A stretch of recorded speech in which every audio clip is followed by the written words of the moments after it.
Hello everyone, welcome to the Arranger's Toolkit. This is episode 1, talking about expanding the jazz ensemble. So that means using mutes and woodwind doubling specifically. Let's jump right into it. So you want to use some mutes. Now mutes are used in the brass section, not in the woodwind section. They're used to change the colors of the brass section. So we know how open trumpets sound, open trombones sound.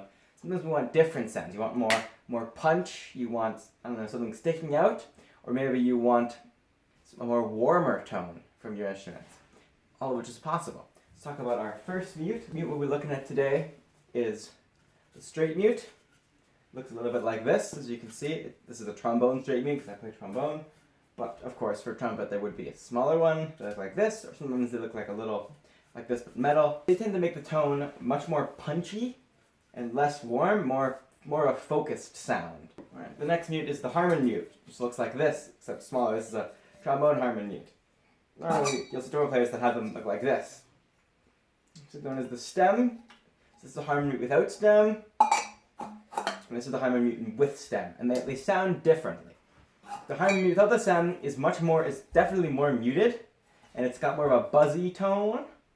Whereas this one, with the stem in, it's kind of like if you mixed the straight mute with the harmon mute. Because you're kind of a little bit more focused, less muted. Because it gets the stem, lets the air go through, as you can see. Anyway, this is a trombone straight mute again. I don't have a trumpet straight mute, but they're used for both. Harmon mutes are not used much for the trombone section. A solo trombone player might use this mute, but typically the trumpet section uses harmon mutes, trombone section not as much. A good combination of mutes is using the harmon mute in the trumpet section and straight mutes, as before, in the trombone section. One great example of this is in Stardust, arranged by Stephen Feifke.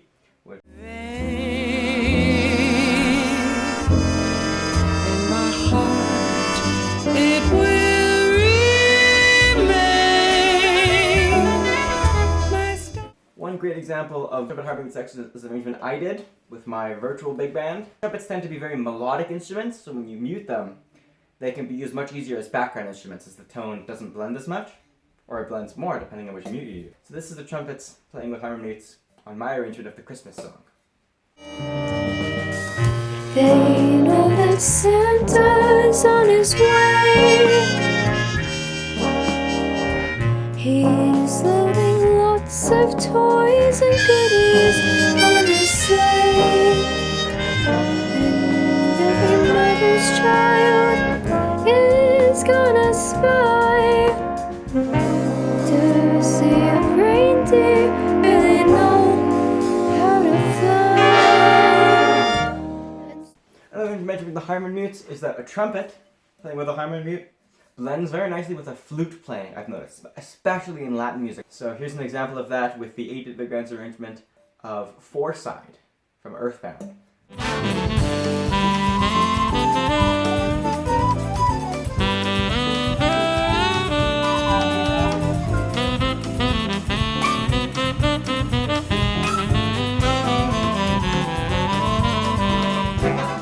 Next we're talking about is known as the cup mute. And so this is the trumpet cup mute, this is the normal size. You can see pretty big difference with the trombone ones. This one's kind of beat up. So cup mutes can either look like this, with the red on top and white all around, or they look more metal like the rest of them. They sound the same, the only difference is, build quality and price, of course. Cup mutes are very common for both trombones and trumpets. It's actually very common for both sections to be playing in cup mute at once. One good example of this is in Shiny Stockings, arranged by Greg Jasinski. Hopefully I said that right. So let's give that a watch.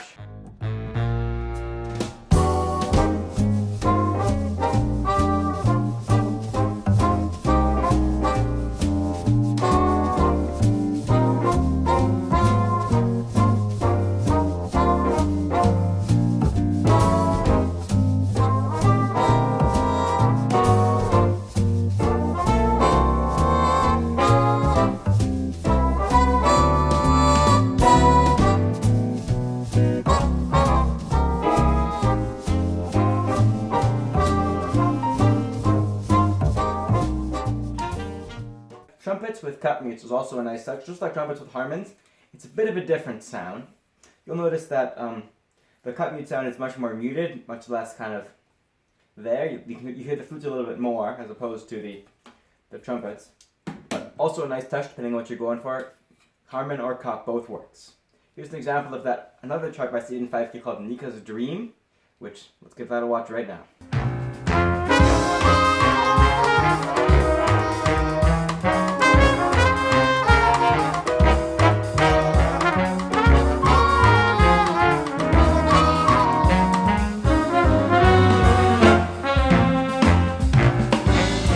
The next mute we're talking about is going to be the bucket mute. Now, I don't own one of these, unfortunately. So I have this one that I made myself. It's kind of similar. It's just an old Tupperware with some tissues inside, and I taped it up with some electrical tape. So there you go. And then the way the bucket mute works is it sticks in front of the bell. It doesn't actually go into the bell. It kind of hangs on the front, and the sound hits it, and it makes it much more warm. Now, while bucket mutes exist for both trumpets and trombones, typically when you're playing trumpet, while you can call for a little tiny bucket mute to come here, normally, when you want to switch to a bucket mute, rather than switch to your bucket mute, composers normally write for a different instrument, which is known just like this, and it's called a flugelhorn. You know, hey, that looks the same as a trumpet. What's the difference? Well, let's bring the trumpet back out here, and you'll see there's a couple key differences right away. All right, so notice the bell on the flugelhorn is much bigger, and while the tubing is the same, this is much more conical, which gives it a much more warmer sound, just like a bucket mute would. So a bucket mute is kind of like a cheap alternative to a flugelhorn for the trumpet section.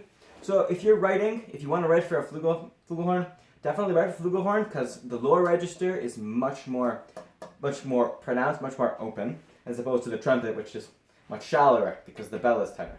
You can use flugelhorns as a solo instrument, so your second trumpet would play flugelhorn for a solo part, or perhaps you'd have the full section playing flugelhorns for some warmer chords, which is also very nice touch. Let's take a listen to that right now on the 8-bit big band's tune called KK Moody from Animal Crossing.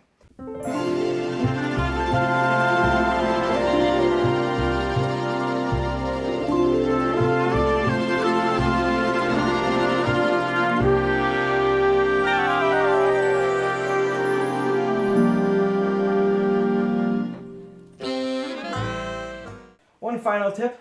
Bucket mutes can tend to be expensive more than other mutes, so a great alternative to that, especially for trombones, not so much as trumpets, but is to grab a hat. And rather than use a bucket mute, we do is playing in hat. Now, to those of you saying that, hey, playing in hat is technically a derby mute. Well, yes, technically it is. Derby mutes are different. And we're not going to talk about those today because they're much more uncommon nowadays. They were common, of course, back then. But see, rather than taking this bucket mute here and fiddling trying to attach it, what I can do is I can just take my hat, go hats go, if you're a hockey fan, play that over the bell, and now we get that same bucket mute tone.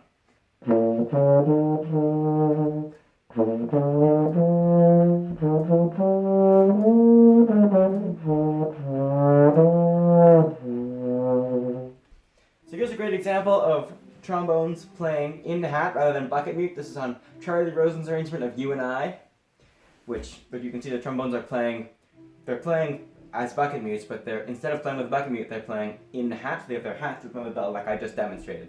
So let's give that a listen.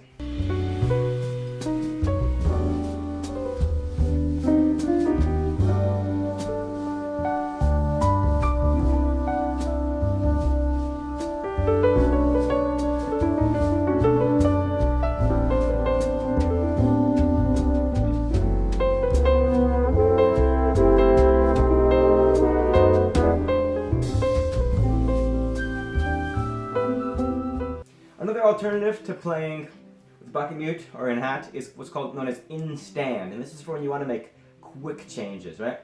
So typically putting a hat on or putting a mute on can take time.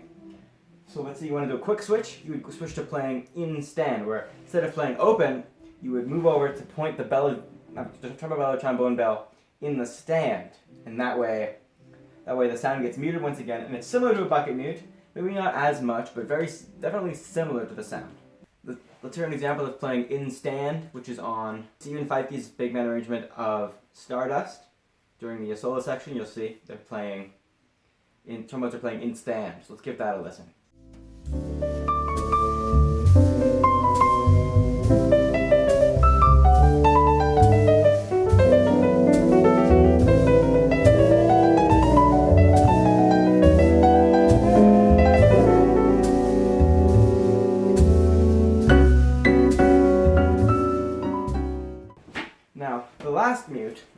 about today, the main one, is known as the plunger mute. Now, I don't actually own one of these, unfortunately.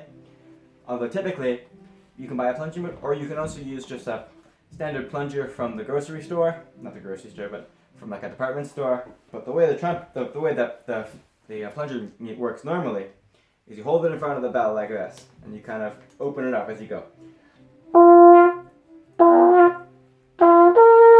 And you can also kind of trill the notes in there to give it a kind of interesting feel, like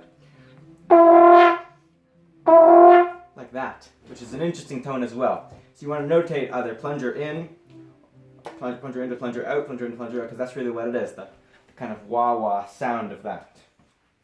Plungers are very cool. They're more commonly used in kind of funkier stuff or in more modern jazz. One example of that is in Paul Murtha's composition, A Big Cup of Joe.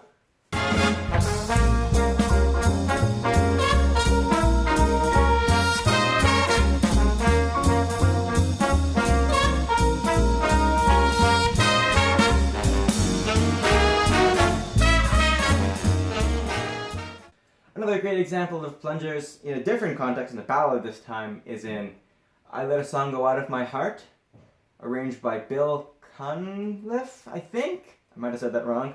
But anyway, he uses the plungers as well in the ballad setting, which is very interesting.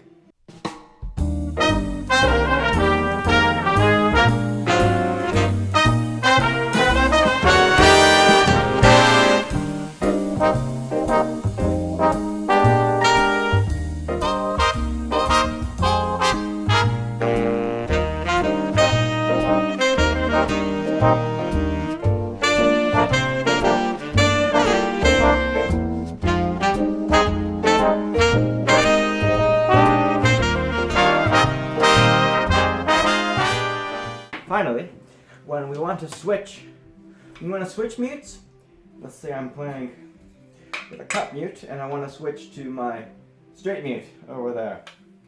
So let's say I'm playing. So it's ideal to leave about 10 seconds of time to switch between mutes or to open, so that your player can put their mute down, pick it up, put it in, and resume playing.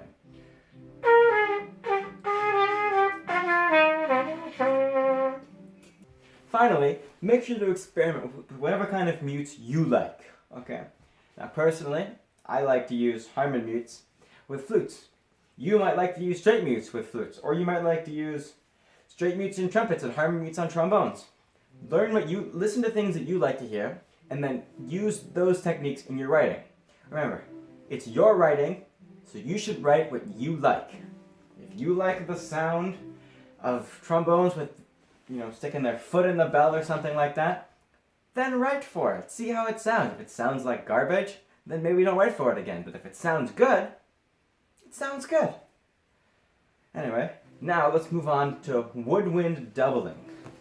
Let's say I'm playing lead alto on our tune, and we start.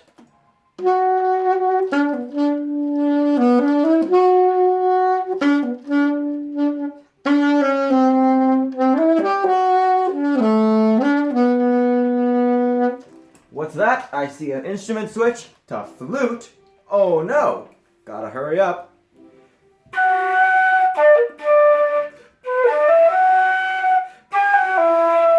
Etc., etc., etc. Now you can see, I might not be very good at both these instruments, but the point still stands. As a saxophone player in a big band, you might be expected to double. And of course, as a writer, you should know how to write for the two of them. So let's jump right into that. In jazz, more primarily professional jazz ensembles, but also in regular jazz ensembles, woodwind players are expected to double on instruments such as soprano sax, flute, clarinet, and bass clarinet. Those are the common ones. Now, there's many ways you can use doubling, and I'm not going to tell you how to write for these instruments, because there's many books you can get that talk more about this. But basically, the only tip I can really give is to be consistent with your doubles. That's all I can really say. So let's say you want to use flutes and clarinets in your piece, right? Right over here. So, if you're going to write for both flute and clarinet, try to keep your flute parts in one section, your clarinet parts in one section. So for example, only keep flutes in the alto parts and only keep clarinets in the tenor parts. Or vice versa, only put flutes in the tenor parts and clarinets in the alto parts. There's examples to do both. Let's look at some of those right now.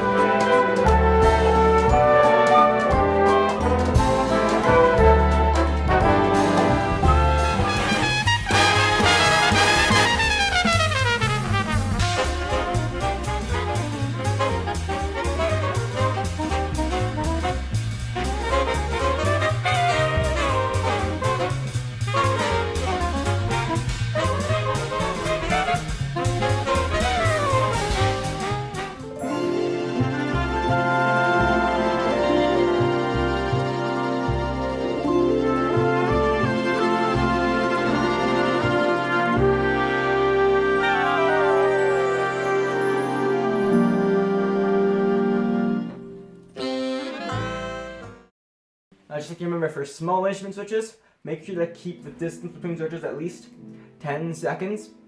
More time is always better, but it's always a pain to take the sax off, put it on the stand, grab the flute off the stand, and then you get your embouchure ready and start playing right like that.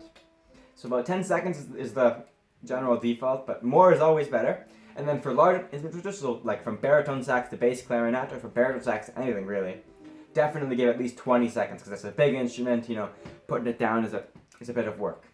So now on the screen now, you'll see a table of the more common woodwind doubles. You'll see some are in red, which are oboe and bassoon, which are definitely not as common as the rest. So maybe don't write for those too much, but they are an option. So yeah, go nuts with your doubling. Thanks for watching. This is Mr. B, and I'll see you guys in the next one. Bye-bye.